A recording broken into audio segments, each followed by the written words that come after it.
another office hours. As you can tell, I'm on the road, but we have another office hours for you. I'm excited for today. Today is a beautiful Friday in the Pacific Northwest. Let me know if you can hear me. If you can't hear me, let me know. Because sometimes it works, sometimes it don't work. But I'm attached to the Bluetooth. I can try a different system. Let me know. If well, look, I'm driving right now, but I'll put up the question of if there was one thing that you could do to improve your business, what would that be? What would that be? That would be that's the question of the day. I'm gonna put that up. Improve your business. What would it be? And I should also say that with the caveat, it's not about money. It's not money. Not money. Oh man, here, let me flip the camera so you can see. This is what the road look like right now. I'm about to get up on here to my office. I'm about like 5 minutes from the office, y'all. 5 minutes from the office. But like I said, I'm driving, so I'm not gonna uh, go super deep into anything. But today, I do want to talk about one thing, and that's going to be, I'm going to say this is kind of like the precursor to the podcast. I want to talk about why do we fail at trying to talk to the people that we need to talk to, and we think we're going to expect for them to come to us. That was my biggest mistake, thinking like, oh, all these people are going to come to me, and that's not the case at all. But I was also talking to the wrong people, thinking like, oh, if I continue to, I guess do good and buy swag and just be out there, people will be magnetically drawn to me. Nah, no. So that's what I want to talk to you about today. But hey, if there's one thing to change in your business, what would that be? And it's not money. If I was to change one thing in my business, I would change the way I have held on to certain tasks and duties. I felt that it was so important for me to prove to me, but probably more so to others, not for others, but to others, that I could do all of this. I can do all of that, and I'm smart here, and I got connections over there, and I can do multiple things, But now, as I'm trying to work smarter, not harder, I'm just learning that I should have delegated this stuff a long time ago. So this is what the office hour here is here for. The school is in session for the last little bit, and then we go on to summer break, unless you taking summer classes. But we'll still have these office hours on Fridays, um, every 9 a.m. Pacific time, 9 a.m. for about an hour. Answer your questions about business, marketing. Just also talk about life. I think that was one of the other parts too. I'm learning with people is we have these beliefs um, of certain things, let's say, which we have these convictions from life experiences, and then it gets flipped upside down on its head. You want me to give you an example? Sure, I give you one. Like I went to with my last business, my nonprofit. I was on many golf courses. Someone got me on there for their charity event, and I was at a hole, and I was pitching my organization. The very first one, we raised like $150. It was awesome. It was beautiful. It was gorgeous. I'm like, yeah, I'm not supposed to be here. I use my race like I'm black. I'm not supposed. Man, please. I didn't know, man. There were so many phenomenal black golfers, but I told this narrative to myself that I didn't belong on a golf course, and now I love golf, and that kind of held me to a certain standard of where I should be, who I can talk to, the things that I can be exposed to, and like in business, you put these limitations on yourself when you shouldn't.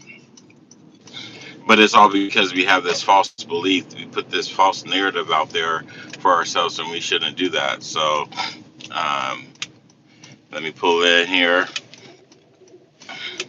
Almost to the office. Man, it's such a gorgeous day here in the Pacific Northwest. Oh, got McDonald's over here. That's funny because I think this is the internet people here. Crystal said that um, they were coming here. That's Crystal's car right there. Oh, FedEx. Hold on, FedEx. Hold on. Hold on, FedEx. Let me back on up here. Another thing I wish I want to do for lives is have some music on here. But you can't do the music so much because it's the whole copyright thing. But but I be putting it on there anyways. And some of my videos, they got me for it. They're like, "Oh, it's not gonna impact you making money, but, but, uh, you have to either cut out this section and blah blah blah." It is what it is. All right, all right, all right. We made it here. All glory to God. Let's get up on in here. Um, it's funny. Good morning. Just want to make sure we're still on for lunch today. I need a response to that. I almost put this on Do Not Disturb too.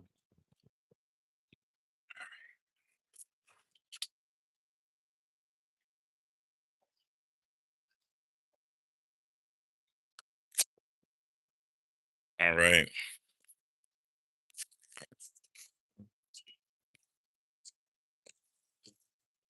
What's up, my man? Let's head into the office. It looks like he might be done. And let's go up in here. There goes Crystal's little sports car. It's red too. I'm surprised she don't be getting tickets. I saw her drive. She be driving fast.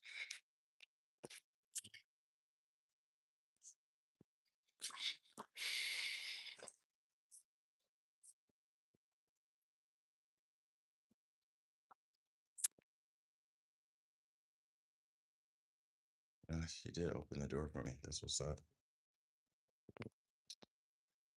Oh man.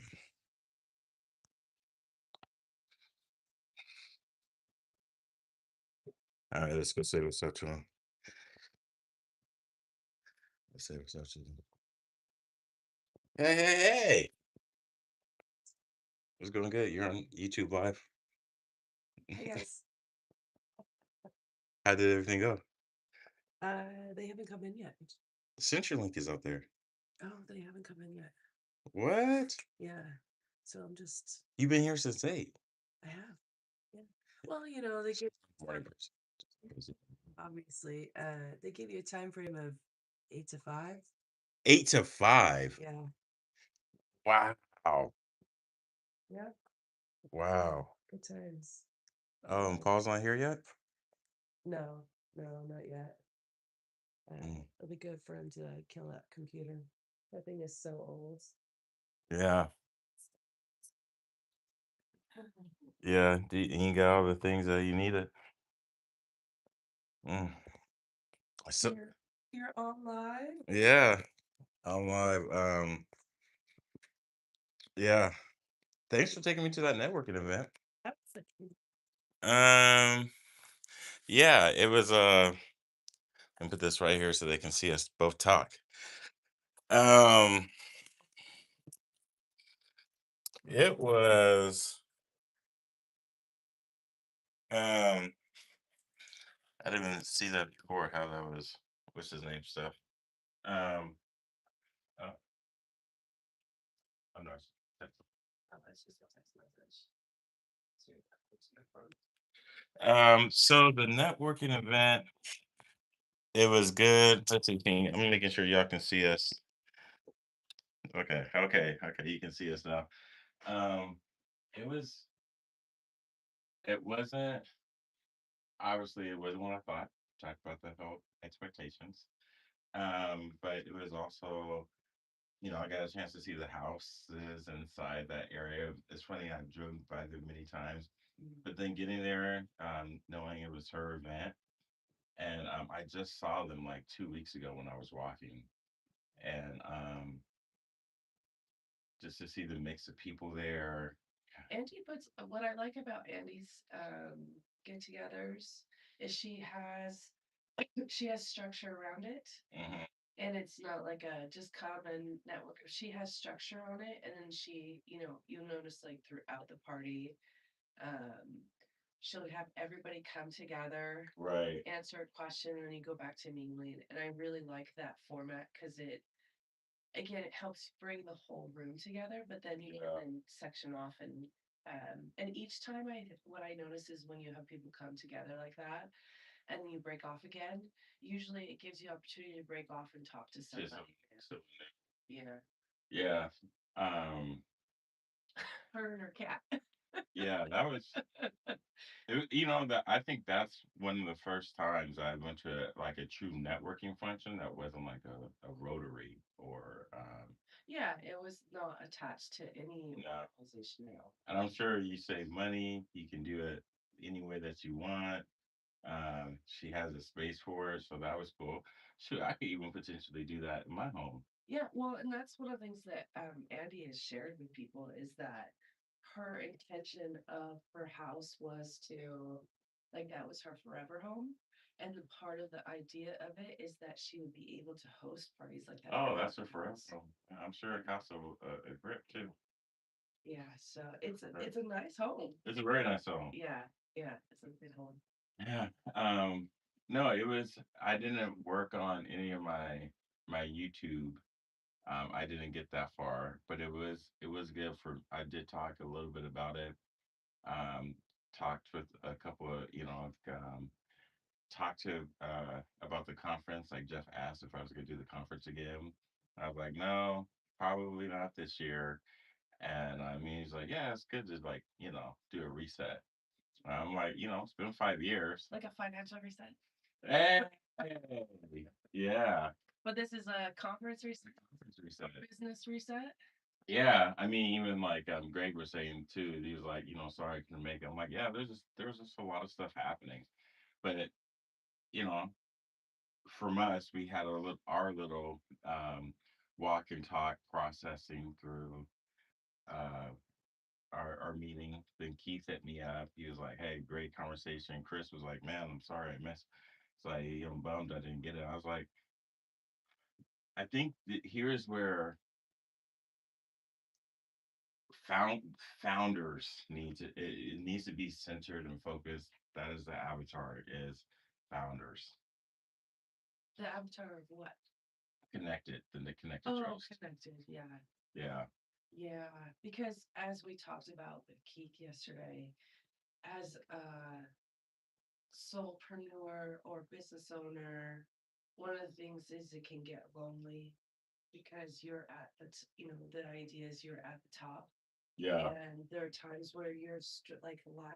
There are just things that whether you're struggling with in business or in life, and um, because of that, you end up it can be isolating, and because you don't know who. Especially what I remember when I was in the beginning phase of building my business, you had this assumption like you had to come across with a certain persona. It'd be very professional business. You don't overshare personal details or anything like that, at least in especially in my industry. And what I found over time is part of it is, I think, uh, imposter syndrome. And once you kind of overcome that and you really start leaning into, if you just become very good at what you do, um, then you can start. And I'm not saying you wait till you're good at what you do to lean into being authentic, but I think it becomes easier to be more authentic. Yeah. But at the same time, how can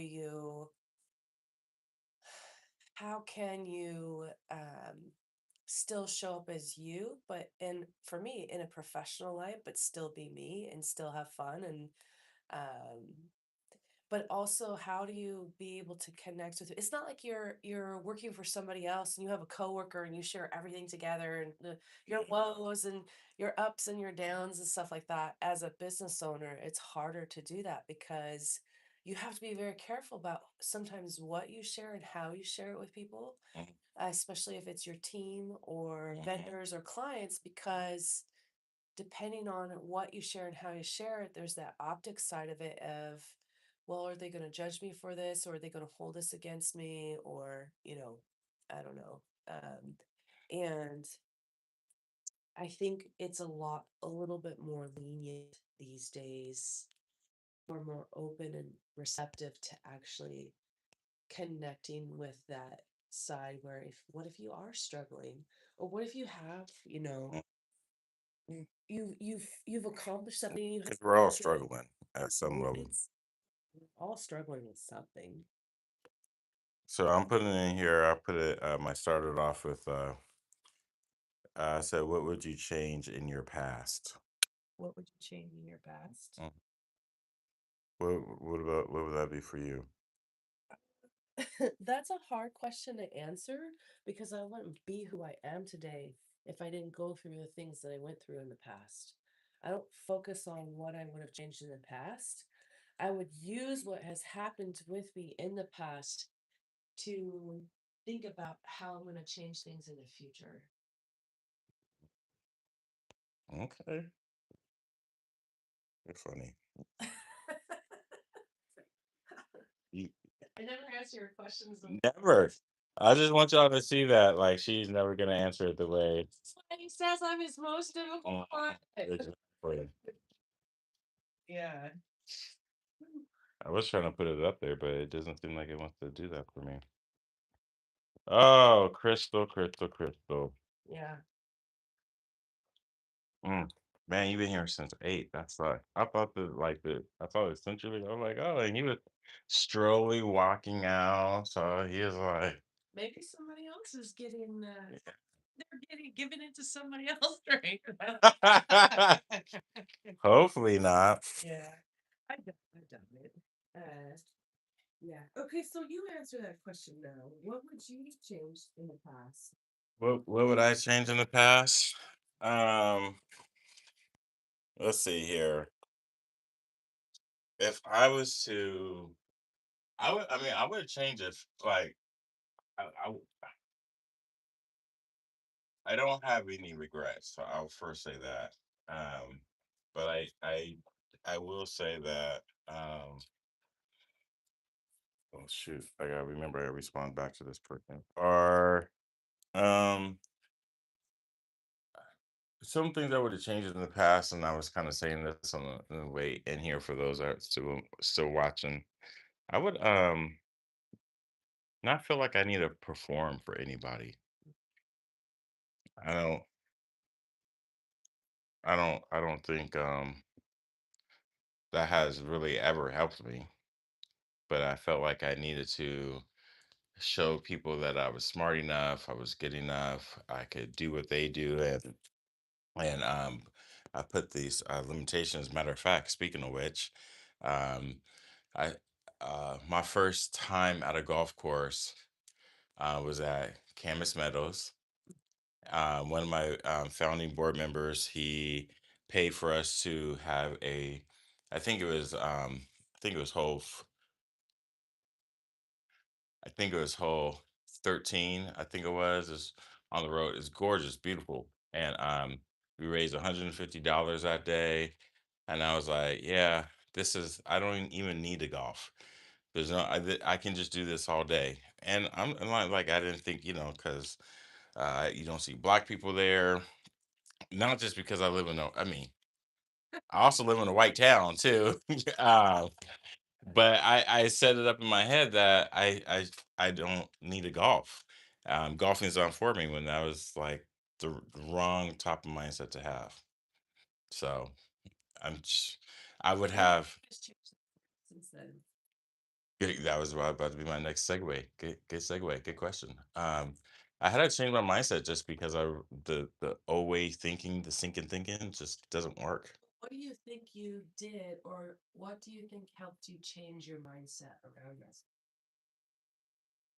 Ooh, um, honestly, a lot of work. I think it's been um me hitting my head on some doors that I'm like open. Like I look, I did your performative exercises and didn't work instead of providing value because I'm like, well, I deserve to be here. No, there is no deserve. You don't.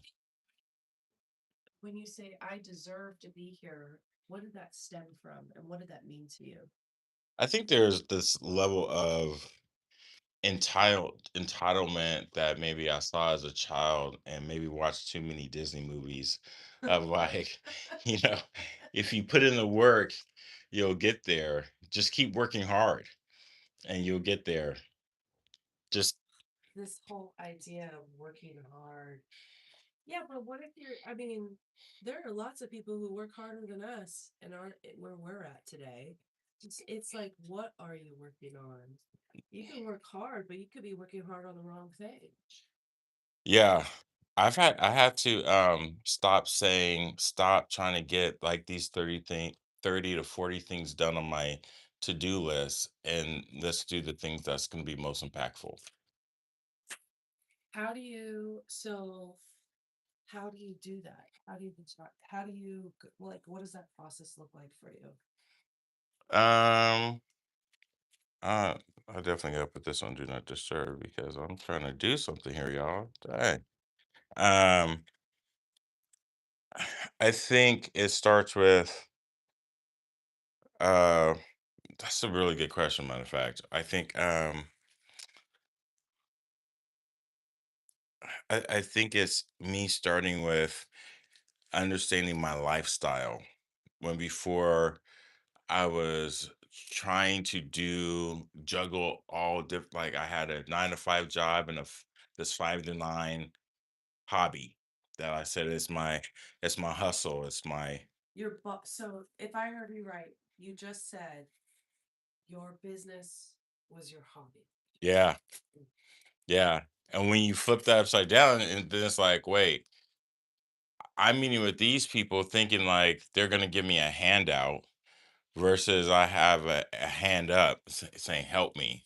And this is how you can help me because when I made my 5 to 9, my hobby, my business, the main thing, I didn't get the traction I thought I was going to. And I had to like start over.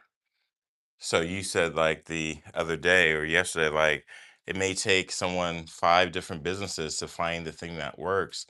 And it's only because you're doing it part time. So a part time business can work for you. That's I started part-time on the side. Yeah. That's interesting that you say that is you were treating it like a hobby. I was treating it completely different because I did start building my business. I built my business on the side part-time. I still remember to this day when I had a coworker who, when I finally gave my notice, of course, I couldn't give a 2 week notice. I had to give a month notice, and I still stayed on a little bit after that. And one of the things that no, Oh, nope. I'm not really. I'm Nathan. see the woman, by the way, on Facebook Live right now. That's cool. Yeah. So Yeah. Christopher, this is Nathan. We've had 3 clips. Yes. It's okay. You're good. How you doing? Was expecting a tech and they were blue. Yeah, no, Guy's been here for like 35 minutes. You haven't run off him? Is it more he thin? has not come in at all. I gotta did they say where the room is that they let him in, they unlocked? No, they just said that they would have somebody available, so I can run upstairs and chat with the. It's funny because I said the same thing. The guy's been here. They may have been here before, you say? I'm sure. I'm not sure, but looking at something come in. So Wow, he sent me that message 30 minutes ago. I,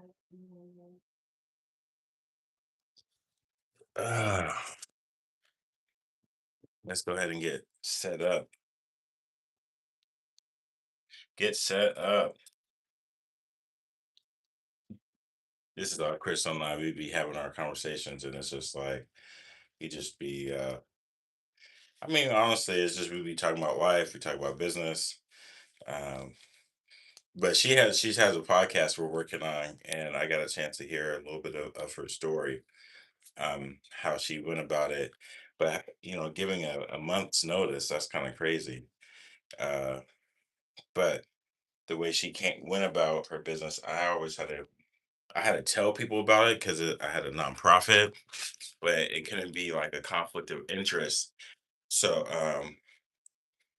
yeah, it was interesting. It's all different. And this is the thing about business, so where like you can take someone's advice, but that doesn't mean it's gonna work for you. Everyone's journey is gonna be different. Um, this is why they say use the 80/20 rule. And bring you over here.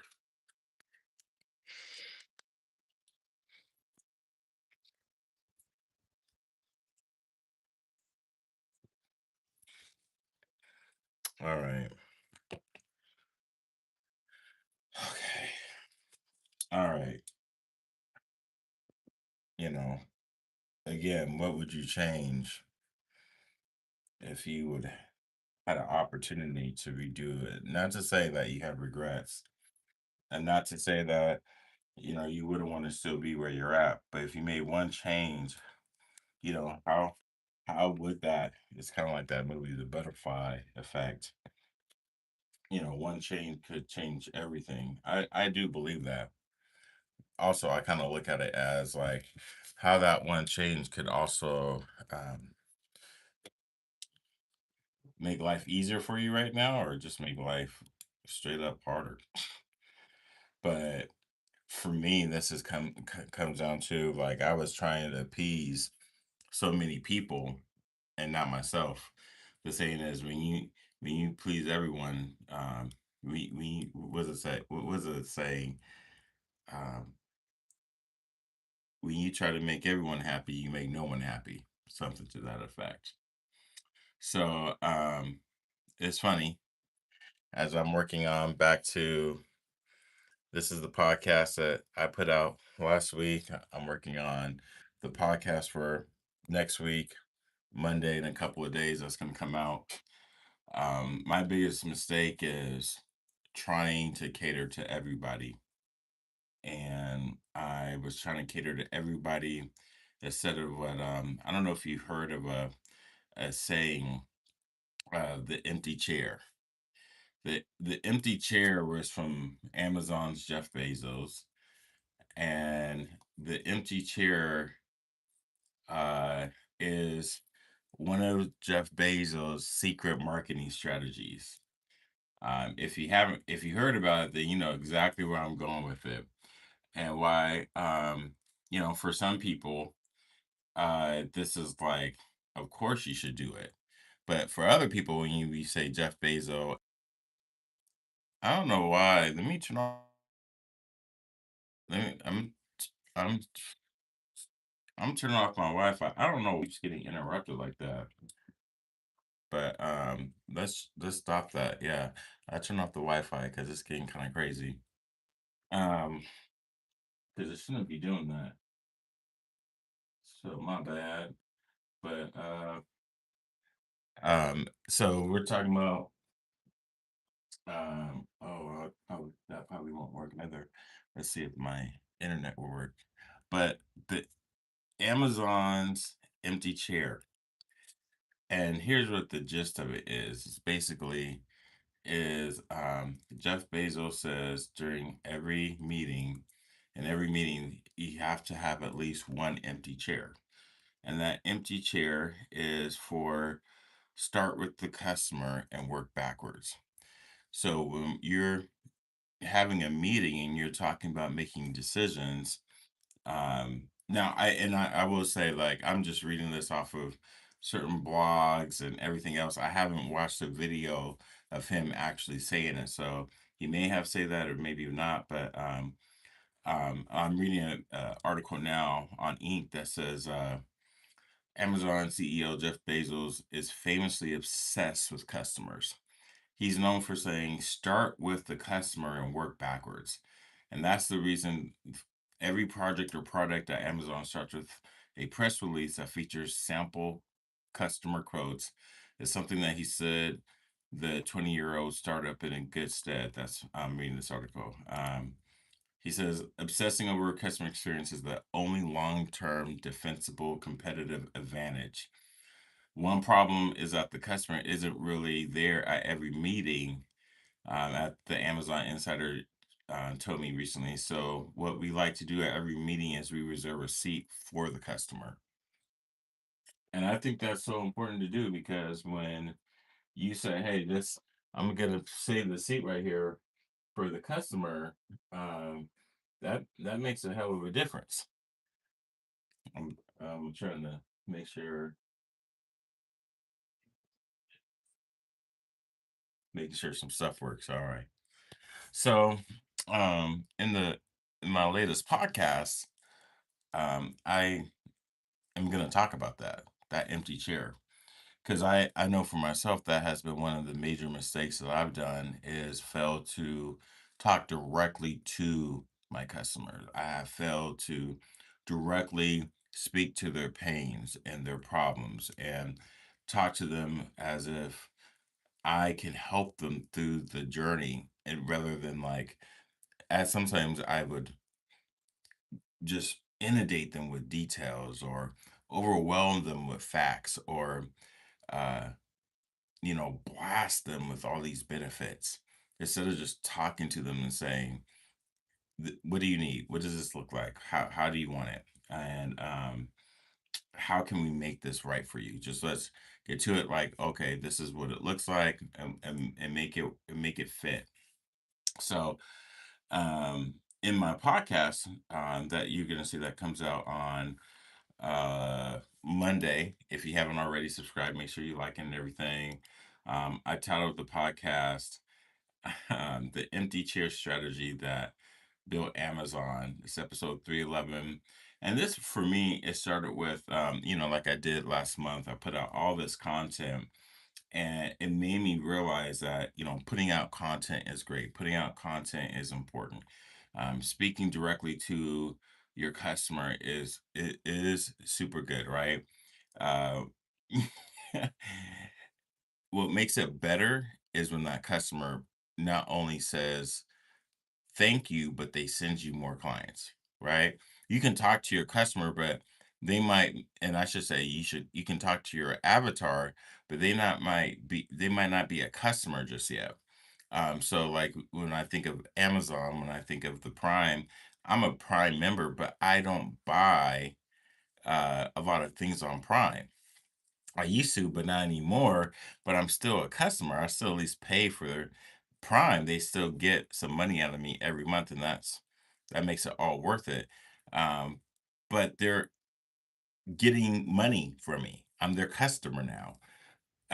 If you can find a way to get a customer to pay you every month and share and talk about you in a good way, now you're doing something right. And I don't know why it continues to glitch like that. That's so frustrating. But we've done this before, so we just keep it rolling. But anyway, let me just get back to the point that I'm making. So last month it was all about producing some serious content. Like what does that look like? And when we talk about that content, um, that could be anything for whatever type of business you're doing. And this is where for you got to be very specific in who you're talking to.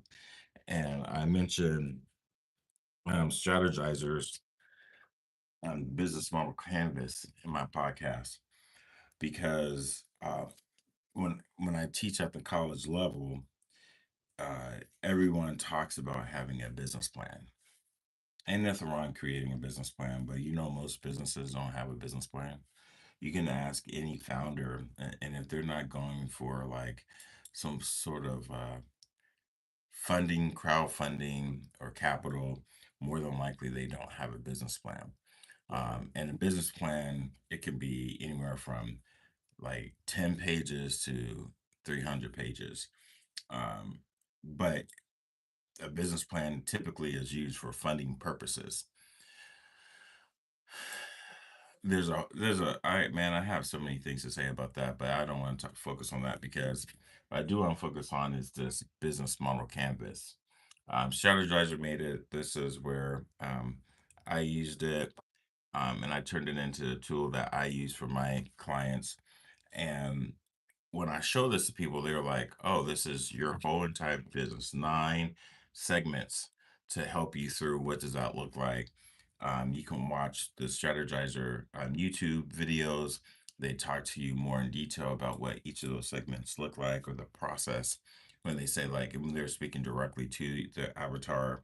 But one of the first things that I realized that not only that I did, but I see my customers do, we focus so much on our product or our service, and which is why we vomit benefits and we vomit oversharing of the details, and we vomit all the cool trinkets and how our solution is better than anyone, and our competitors can't compete with us, blah blah blah.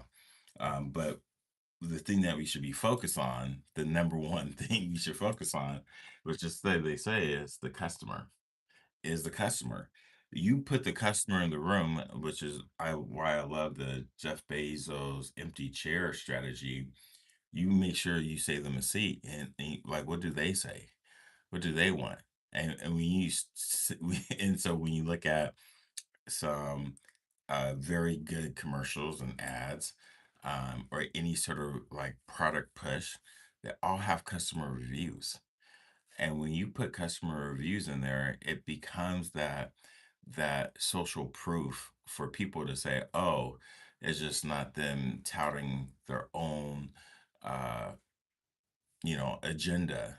This is where you have people saying, that like a potential buyer, a prospect, or that client avatar is like, "Oh, so this is legitimate. This is real." It's kind of like when you see folks go on the Shark Tank, and they have this idea, and then one of the sharks asks, "Well, how many sales do you have?" And they're like, "We have this amount of sales," and they, "Oh my gosh, oh." Because it's just not you just talking about this one product or this solution. You have proof that other people want it and they use it.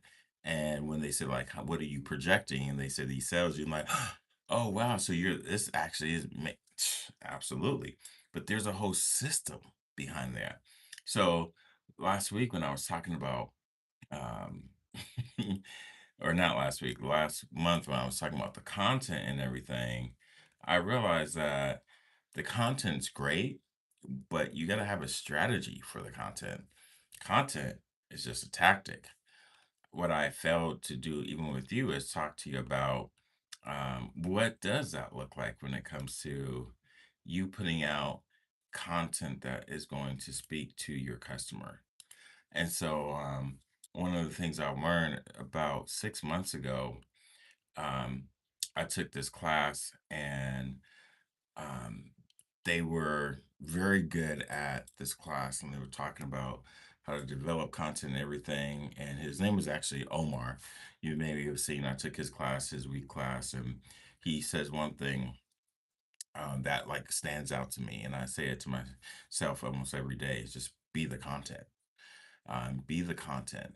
And so when you be the content, that will then create the opportunity to speak to your clientele, potential clientele, your client avatar, your personal, or persona, or your ideal. I'm trying to name all the ones: ideal client or customer profile. All the things that people say, but you create this content, and then you create an offer so that they can't deny. And not to say that they will all take it, because there's different reasons why people can't, like, not excuses, but true reasons. May not be a great time. Truly, may not be a great time, because every business owner, especially founder, is doing their best to keep things in balance. And there's if we're gonna be real, it's hard maintaining a balance. So when I was thinking about doing this podcast for Monday, I was like, what's one of the things that I haven't talked about that much that I need to really talk about? And that is your customer. Like, are you speaking directly to your customer? And typically, to like with my clients, it's going to be a no. And you're like, well, why not? You should, right? That makes the most sense, and it's easy. It's just because we are so focused on our passion, our joy, because maybe we fought so hard to put ourselves in the rooms, or we fought so hard to make it become a reality that when it comes to, uh, when it comes to talking to our customers, like, well, I already know this is needed, especially when someone creates something that they know they solved for themselves. Now we just gotta find people like me. But it's really hard to find people like you. I mean, we're one of a kind. So that's why you got to do the work of figuring out, like, what does that person look like? Like, who are they? Are you focusing on males or females? I had this one client.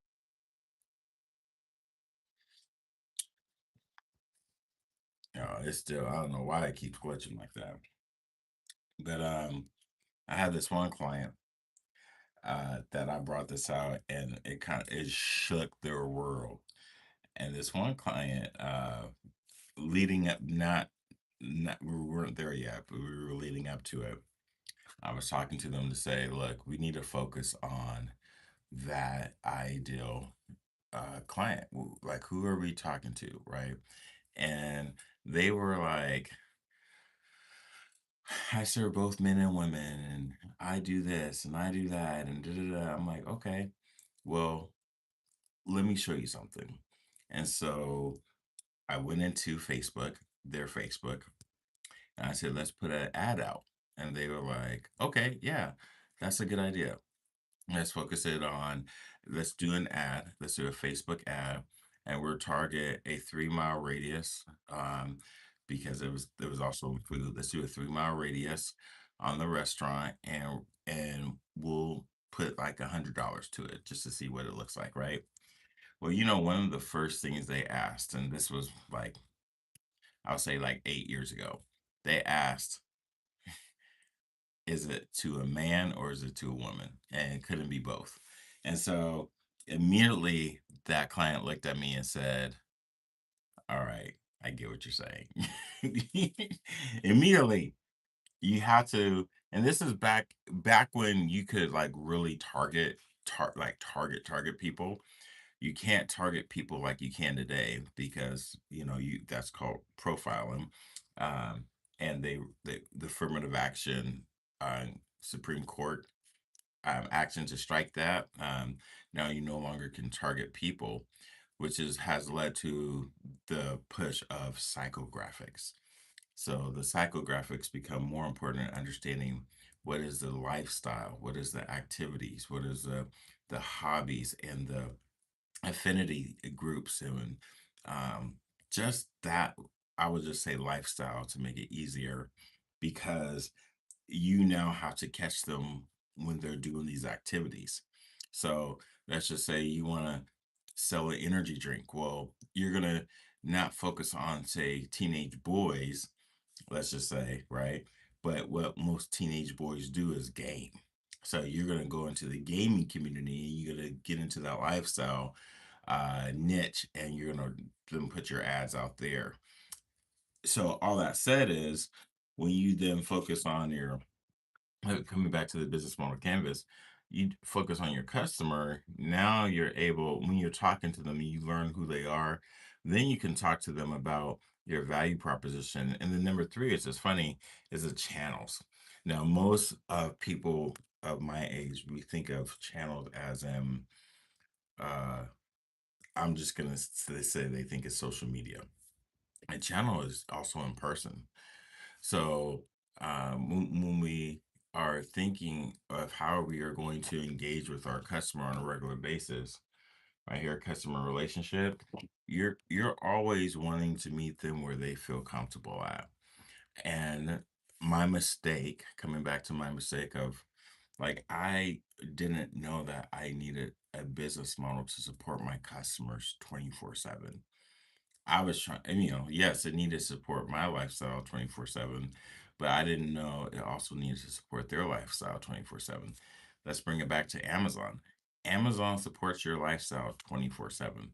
And I hate to continue to bring them into the conversation, but they're crushing it in that regards. Again, I don't even use all of their products, especially their video streaming. I could at least use that, but I don't even use that. So I think this is where, when it comes to uh, this podcast that I'm doing for Monday, when I was like, you know what, I want to focus on three things, and I want my clients to understand that I want them to be successful by helping them find their clients. I want them to find their exact customer, and I want to tell them that they need to stop hoping and praying, like a pray and spray, that they will be magnetically attracted to their clients. I want them to like all their content. I want it to speak directly to them, and I want them to create an offer that their prospects can't say no to. Because most of the time, again, it keeps getting interrupted, but guess what? We're gonna keep coming back. Uh, what's gonna happen is, um, in this time of where uh,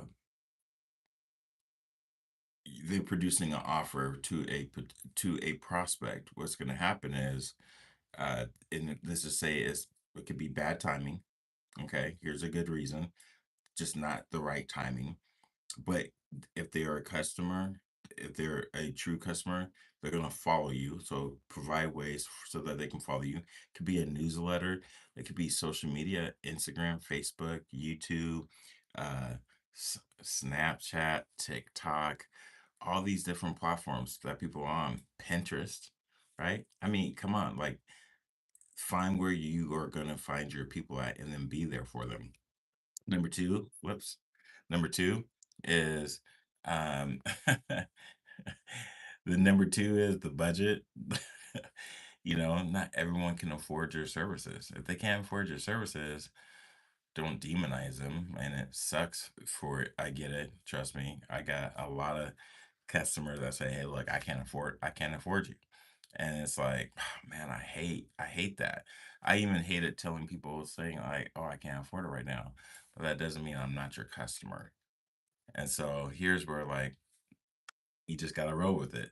Timing, budget, and then they can maybe say like, I'm gonna say it could fall under timing, but they're not ready for it. Because timing can mean like, hey, look, I'm just doing a couple of things that have a higher priority, but not ready for it is they know they need it, but they don't value it. So I've had to learn, especially services, because my services are not something you just swipe your check or your card or you write a check for every day.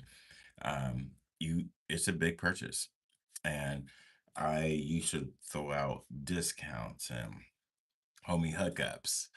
I do still do family and friends still, but that's because I want to see people succeed. But you know, when we're just talking about these services, this is me having a long-term relationship with people. And like I told you in the last live, most of my clients are also my friends. So, last month when I was putting out all that content and I started to get into like, let's talk about what does that content look like for me to help my clients. I realized that most of my clients have a hard time generating the right leads to sustain their business. I had this one client that just ended their services earlier this month. And unfortunately, they were just overwhelmed. Um, I feel really bad for this person because they just had a medical emergency, and they were just stressed out. And when I think back of, I was trying to help them out, I was really too late. But what happens is when we don't put out content, we don't put out content to think of how it's going to help us in the future. So when we can put out content to educate, especially when the service or the product that you have requires an element of education, and if you have no video out there to show people how you can help them, or how the product works, or how the service is going to better their life, and you are continuously the educator for every single meeting and every single time you have an interaction with, you know how stressful that is? Like that is extremely stressful. So that's why I put out these videos, because I can tell you that you don't need a budget to do marketing. And I created that video in episode 309. You don't need this big budget. You can start with $0 because you got a cell phone. This cell phone right here is at least a $2,000 camera if you can use it correctly. The next thing I said, video I put out, the four things I wish I knew when I started YouTube. One of the first things I learned, um, you shouldn't share this with family and friends and say subscribe, because more than likely they're not going to subscribe. Well, I'm sorry, they will subscribe, but they won't watch you. They won't watch you. Why? Because they have access to you every single day. Why would they do that? YouTube is not another social media platform where you can scroll and it's only like subjected to like this one type of content. YouTube has all different types of content, and it's not like you quickly scroll through. It's truly a committed, dedicated thing that you're gonna commit yourself to, because you're gonna have YouTube on, right? But once you put on YouTube on that, um you're not really doing that much else. Now you can potentially, but more than likely when people want to veg out on something, it's not going to be YouTube. So, and that's my experience of the people that I've been working with. And then I thoroughly enjoyed having Scott on for him to break down SEO versus GEO, and like I learned some stuff. Like I used to think the domain authority was a bigger deal than I thought, but now I'm, for that platform, domain authority, not to say having your domain not be important, but it's subject. Like I don't need to appeal to the whole world. Even if I did, the I would need to find a way to monetize that. The whole world's not going to pay me.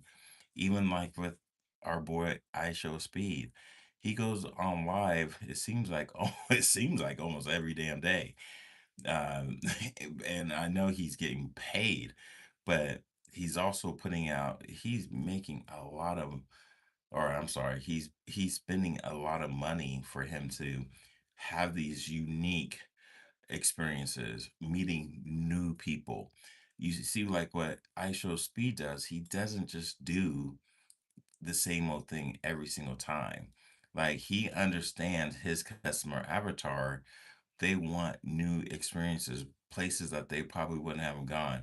Even when he did his tour around the country, he tried to do things that were different. He never did, like, at least from what I saw, the same thing like twice, like from what I saw. But he tried to also engage with people. He didn't say like, "Oh, I'm going to do my thing." He tried to engage with people. And granted, I only saw the Portland and the San Francisco one, but this is where he understands that he has to put out content, and you put out content to reach your people, but he's unashamed and unapologetic for how he does it, and that's how you should be. I don't know his business model to say, like, is he doing it correctly or not? That's not for me to say, but he has a business model that's working for him. So, just coming back to, the topic that I picked for the podcast, I picked the empty chair, the Jeff Bezos empty chair strategy that built Amazon. Amazon is a behemoth, right, when it comes to the business. And I know we we want to definitely have a ROI for the every dollar spent. You know, when I did the $8.71 return on dollars spent, I talked about that. That was more so helping you understand that you need to have a CRM. Amazon is a CRM. They were masterful, and people didn't even know it was a CRM, but that's how they built their business, right? At the same time, right before that one, Amazon spends $14 billion in ads. Like, come on. Like, not only do they say, look, this is what we're gonna do it in a way to where we're gonna make it about you. We're gonna show you how to do it because they put out a lot of video. I remember they had a lot of video content putting out there to show people how to use it when it wasn't like a thing, but Jeff Bezos did a phenomenal job. But then once they got you on the platform, they got your feedback. How can we continue to make it easier? So, um, the empty chair strategy that built Amazon. Let me see if I missed anything in this article from Inc. that came out. Um, this came out. Let's see. Oh wait, no, this is no. This is okay. Let's see. Did I miss anything? One problem is that the customer isn't really there at every meeting, so no, I covered that. Yeah, no, that was that. Okay, then moving to the next one. Let me see if there's anything else that I'm missing here. I think that's that. Didn't have that much engagement today, and that's cool. Uh, but there's also issues with Amazon. Me, and see, I have said Amazon now.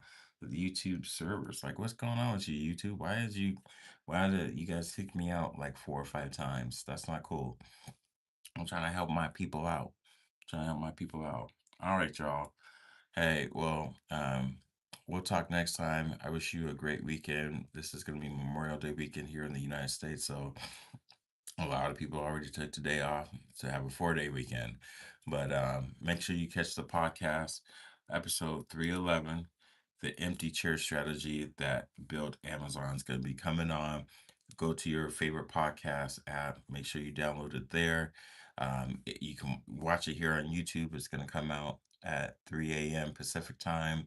Make sure you watch it, like it, subscribe to it. If you haven't subscribed already, please do so.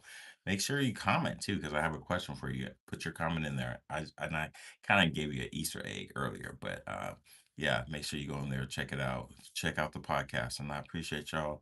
Y'all keep showing up. I appreciate you. You're making it good. Even though I had no one show up today, I had a person keep coming on, which I appreciate that. But I'm gonna put out this content regardless because, like I said earlier, I want to make sure I take care of my clients in a way that I haven't been able to because I didn't have the right mindset. But now I do, so I got you. So I wish y'all nothing but the best, y'all. Y'all have a great weekend, and if there's anything that I can that I can help you with, make sure you comment in the comments so we can